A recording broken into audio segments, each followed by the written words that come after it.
اللہ اکبر. یہ وہ زبیدہ خاتون ہیں. یہی زبیدہ خاتون کا معاملہ سامنے آیا. زبیدہ خاتون کا جب انتقال ہو گیا تو کسی نے پوچھا کہ زبیدہ خاتون تمہارے ساتھ اللہ تعالیٰ نے کیا معاملہ فرمایا؟ تو زبیدہ کہتی ہیں کہ اللہ تعالیٰ نے مجھے بخش دیا. کہا زبیدہ کس نیکی کی بنیاد پر تیری مغفرت ہو گئی؟ کیا تم نے جو نہر کھدوایا تھا اس نیکی کی بنیاد پر تیری مغفرت ہو گئی؟ کہا نہیں. کیا جو تو اولیاء کرام سے محبت رکھتی تھی؟ کہا نہیں. کہا بہت مختصر نیکی ہے, اللہ تعالیٰ نے اس کے ذریعہ میری مغفرت فرما دیا. کہا زبیدہ وہ کون سی تیری نیکی ہے؟ تو زبیدہ کہتی ہیں کہ ایک مرتبہ میں بہت بھوکی تھی, مجھ کو بہت زیادہ بھوک لگی ہوئی تھی اور میں بیٹھی کھانا کھانے کے لیے. لوڈی نے کھانا لا کر کے لگا دیا دسترخوان پر. میں ہاتھ بڑھا کر کے کھانا چاہتی تھی کہ تب تک مسجد سے اذان کی آواز آئی. میں اذان کی آواز سن کر کے ٹھہر گئی, اپنے ہاتھ کو کھانے سے روک لیا اور جب تک اذان ہوتی رہی میں ٹھہری رہی, میں کھانا نہیں کھائی. اور جب اذان ختم ہو گئی تب میں نے دعا مانگی اور اس کے بعد میں نے کھانا شروع کیا. میں نے اپنے نفس کو اتنی دیر تک کے لیے روک لیا تھا, رب تعالیٰ نے اسی خلوص کی برکت سے مجھے بخش دیا. وَنَهَى النَّفْسَ عَنِ الْهَوَىٰ فَإِنَّ الْجَنَّةَ هِيَ الْمَأْوَىٰ.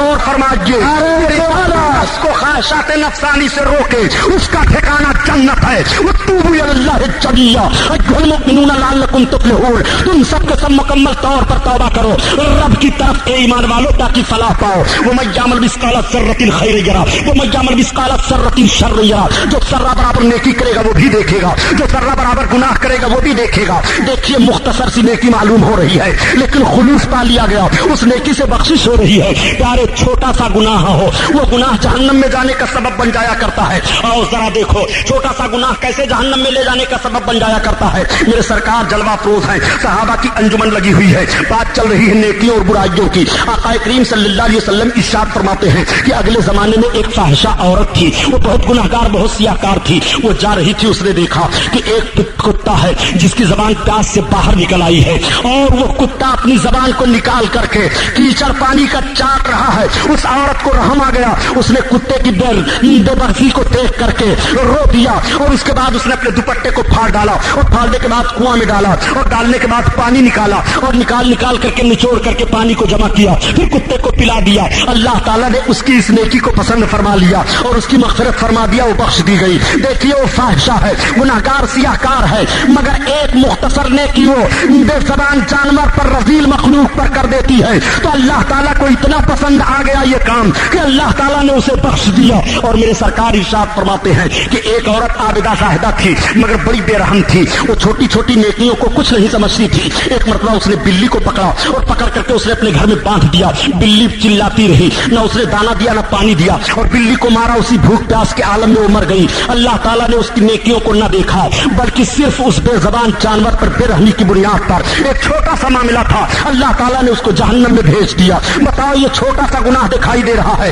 مگر جہنم میں جانے کا سبب بن رہا ہے, وہ چھوٹی سی نیکی دکھائی دے رہی ہے مگر جنت میں لے جانے کا سبب بن رہی ہے. اور اپنے نفس کو خواہشات نفسانی سے روکو, تمہارا رب بیان فرماتا ہے تو تمہارا ٹھکانہ جنت ہے, تمہارا ٹھکانہ جنت ہے. اللہ کے حبیب صلی اللہ تعالیٰ علیہ وسلم بارگاہ میں ایک فریاد لے کر آیا ہو, فریاد لے کر آئے ہو. ہاں یا رسول اللہ, سرکار بڑا گمبھیر معاملہ ہے, بہت بھیانک فریاد لے کر کے میرے آقا آیا ہوں. آقا ارشاد فرماتے ہیں بتاؤ تو تم کون سا فریاد لے کر آئے ہو؟ وہ عرض کرتے ہیں یا رسول اللہ وہ بھیانک فریاد میرے سرکار یہ ہے کہ یا رسول اللہ میں کفن چور تھا, میں سرکار کفن چرایا کرتا تھا. اگلے زمانے میں جب کپڑوں کی کمی ہوتی تھی تو لوگ کفن چرایا کرتے تھے اور کفن کی چوری کرتے تھے, لے جاتے تھے بازاروں میں بیچتے تھے اور اسی سے وہ کامیابی حاصل کرتے تھے روزی کے لیے. چنانچہ کہتے تھے کہ ہم نے بہت روزی حاصل کر لی, میں بہت بڑا کامیاب ہو گیا. کفن کا چرانا بھی وہ اپنے لیے بہت ہی باعث عزت ناز اللہ سمجھا کرتے تھے. نوجوان نے عرض کیا یا رسول اللہ میں کفن چور تھا, میں کفن کی چوری کیا کرتا تھا. یا رسول اللہ ایک مرتبہ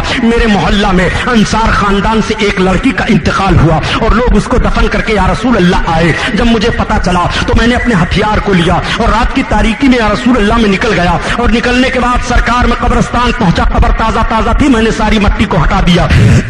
یا رسول اللہ مٹی ہٹانے کے بعد جیسے میں نے اس کے جسم سے کپڑے کو اتارا اور لے کر کے چلنے لگا. یا رسول اللہ اب یہی وہ کہہ کر کے خاموش ہو جاتے ہیں, ان کی زبان کانپنے لگتی ہے, آنکھوں سے آنسو جاری ہو جاتے ہیں. آقا ارشاد فرماتے ہیں اور آگے بتاؤ. عرض کرتے یا رسول اللہ اب جو جرم میں نے کیا سرکار وہ بتاتے ہوئے زبان کانپ رہی ہے. یا رسول اللہ مجھ سے یہ خطا ہوئی سرکار کہ مجھ کو شیطان نے دھوکہ دے دیا اور یا رسول اللہ میں قبر میں پھر اتر گیا. یا رسول اللہ میں نے اس کے ساتھ منہ کالا کیا. یا رسول اللہ تب تک غیب سے آواز آئی کہ نادان تو نے مجھے ناپاک کر دیا. اتنا سننا تھا کہ اللہ کے حبیب اپنے چہرے نبوت کو پھیر لیتے ہیں اور فرماتے ہٹاؤ اس کو سامنے سے ہٹاؤ. اتنا سننا تھا. عرض کرتے یا رسول اللہ اب ہٹ جاؤں گا تو کہاں جاؤں گا؟ یا رسول اللہ دروازے رسول چھوڑ کر کے پناہ کہاں پاؤں گا؟ یا رسول اللہ یہ میرا جرم تھا, میں نے آپ کے سامنے بیان کیا. اے میرے سرکار میں اپنے جرم کی سزا آپ کی دربار میں مانگنے کے لیے تیار ہوں. یا رسول اللہ جو سزا اس پر متعین کی جائے یہ میرے آقا میں سہنے کے لیے تیار ہوں. آنسو گر رہے ہیں. نوجوان روتا چلا جا رہا ہے. ایک دن کا اثر گزر گیا, 2 دن کا عرصہ گزر گیا, 3 دن کا عرصہ گزر گیا, 4 دن کا عرصہ گزر گیا. نوجوان روتا چلا جا رہا ہے اور رب کے محبوب کی بارگاہ میں عرض گزار ہوتا چلا جا رہا ہے. اعلی حضرت عظیم البرکت اسی لیے تو فرماتے ہیں کہ کر کے تمہارے گناہ مانگے تمہاری پناہ اور تم کہو دامن میں آ تم پہ کرو درود. تم کہو دامن میں آ تم پہ کرو درود. یا رسول اللہ معافی کا پروانہ یہاں نہیں ملے گا تو کہاں ملے گا؟ اللہ کے حبیب صلی اللہ تعالیٰ علیہ وسلم نگاہ نبوت اس کی طرف اٹھاتے نہیں ہیں. راوی کا بیان ہے کہ 40 دن کا عرصہ گزر گیا. وہ نوجوان آنسو پر آنسو بہائے چلا جا رہا ہے اور دربار رسول سے ہٹ نہیں رہا ہے. اللہ تعالیٰ نے حضرت جبریل علیہ السلام کو بارگاہ رسالت میں بھیجا. اے جبریل جاؤ میرے محبوب کو آیت کریمہ پڑھ کر سنا دو. لا تقنطوا من رحمت اللہ, اللہ کی رحمت سے نہ امید نہ ہو. اور اے جبریل میرے محبوب کی بارگاہ میں جاؤ, عرض کر دو میری طرف سے پیغام پہنچا دو جبریل میں نے اس کی خطا کو معاف کر دیا. اور میرے محبوب کو بتا دو کہ میرا بندہ جب رو رو کر کے معافی مانگتا ہے تو یہ محبوب بخشنے والا میں ہوں. اللہ کے حبیب صلی اللہ علیہ وسلم کی بارگاہ میں حضرت جبریل علیہ الصلوۃ والتسلیم حاضر آئے اور پیغام پر پہنچاتے ہیں اور سلام عرض کرتے ہیں یا رسول اللہ اللہ کا فرمان ہے لا تقنطوا من رحمت اللہ, اللہ کی رحمت سے نہ امید نہ ہو. اور یا رسول اللہ اللہ کا فرمان ہے کہ میرے محبوب سے کہہ دو بخشنے والا میں ہوں. اتنا سننا تھا میرے سرکار اٹھ کر کے کھڑے ہو گئے اور اس نوجوان کو اپنے سینے سے لگاتے ہیں اور اس کو مغفرت کی بشارت سناتے ہیں اور فرماتے ہیں نوجوان جا, رب کا پیغام تیرے لیے میرے وسیلے سے آ گیا, تیری خطا معاف کر دی گئی. التائب من الذنب کمن لا ذنب له, گناہوں سے توبہ کرنے والا ایسے ہی ہو جاتا ہے گویا اس نے گناہ نہیں کیا, گویا اس نے خطا نہیں کی. خدا کی قسم گناہوں سے توبہ کرنے والوں کی فہرست اگر سامنے رکھی جائے تو جن جن لوگوں نے اپنے خطاؤں سے معافی مانگی ہے اور خلوص دل سے رب کی بارگاہ میں توبہ کر لیا ہے, فتح و کامرانی کی کتنی منزلیں طے کرتے ہوئے آگے بڑھتے چلے گئے ہیں. تاریخ اس کے لیے شاہد ہے اور تاریخ کے اوراق اس کے لیے گواہ ہیں. ملاحظہ کرو, واقعہ سنانا مقصد رہی ہے. آج حضرت فضیل بن عیاض کو کون نہیں جانتا؟ یہ فضیل بن عیاض رحمت اللہ تعالیٰ علیہ عظیم الشان ولی ہیں کہ ولیوں کے سردار کہے جاتے ہیں. حضرت فضیل بن عیاض سلسلے قادریہ کے 5ویں ولی وہ ہیں جو سرکار غوث اعظم سے 5 سلسلہ اوپر پائے جا رہے ہیں. وہ حضرت فضیل بن عیاض رضی اللہ تعالیٰ عنہ ہیں. حضرت فضیل بن عیاض کی پہلی زندگی بڑی عجیب و غریب تھی. حضرت فضیل بن عیاض بہت بھاری ڈاکو تھے, اتنے بڑے ڈکیت تھے کہ کوئی بھی تجارتی قافلہ جس راستے میں وہ رہتے تھے اس راستے سے گزر نہیں سکتا تھا جس پر وہ ڈاکہ نہ ڈال دیا کرتے ہوں. ایک مرتبہ یہی حضرت فضیل بن عیاض ڈاکہ ڈال کر کے اور گئے دریا کے کنارے بیٹھ کر قرآن کی تلاوت کرنے لگے. تب تک تاجروں کا سردار جو تھا اس نے ایک ڈاکو سے پوچھا یہ تو بتاؤ کہ تمہارے سردار کہاں چلے گئے؟ اس نے کہا ہمارے سردار دریا کے کنارے گئے ہیں, روزہ سے ہیں, وہ روزہ افطار کر لیں گے تب واپس آئیں گے. تاجروں کا سردار چونک پڑا, یا اللہ یہ کیسا ڈاکوؤں کا سردار پایا جا رہا ہے کہ جو اتنا بڑا ڈکیتی کا گناہ کر کے اور روزے سے ہے. چنانچہ اس نے کہا دیکھو ہمارے سردار کو چھیڑنا نہیں. لیکن تاجروں کا سردار وہاں پہنچ گیا, دیکھ کیا رہا ہے کہ فضیل بن عیاض دریا کے کنارے وضو کر رہے ہیں. وضو کر کے وہ نماز ادا کیے اور نماز ادا کرنے کے بعد انہوں نے قرآن کو کھول لیا اور قرآن کی تلاوت کرنے لگے. تاجروں کا سردار کھڑا ہو جاتا ہے. فضیل بن عیاض نے نگاہ اٹھائی, پوچھا کیسے آئے ہو؟ کہا یہ سب وجہ میں بات نہیں آ رہی ہے کہ آپ اتنے بڑے ڈاکو ہیں اور اتنے بڑے عابد و زاہد بھی دکھائی دے رہے ہیں. تب تک پیچھے سے دوسرے ڈاکو نے کہا ہمارے سردار سے بات نہ کرو, یہ روزہ ہیں, جب یہ افطار کر لیں گے تب ان سے بات کرنا. اس نے کہا یا اللہ مجھے تعجب ہو رہا ہے کہ یہ روزہ رہ رہا ہے, یہ قرآن کی تلاوت کر رہا ہے, یہ نماز ادا کر رہا ہے اور یہ ڈکیتی کر رہا ہے. تب تک حضرت فضیل بن عیاض نے قرآن عظیم کی آیت کریمہ تلاوت کر دی جس کا مفہوم یہ ہے کہ نیکیاں برائیوں کو کھا جایا کرتی ہیں, مٹا دیا کرتی ہیں نیکیاں برائیوں کو. کیا یہ تمہیں معلوم نہیں ہے؟ تاجروں کا سردار وہاں سے ہٹ گیا. وہ حضرت فضیل بن عیاض ہیں. حضرت فضیل بن عیاض اتنے پابند نماز کے تھے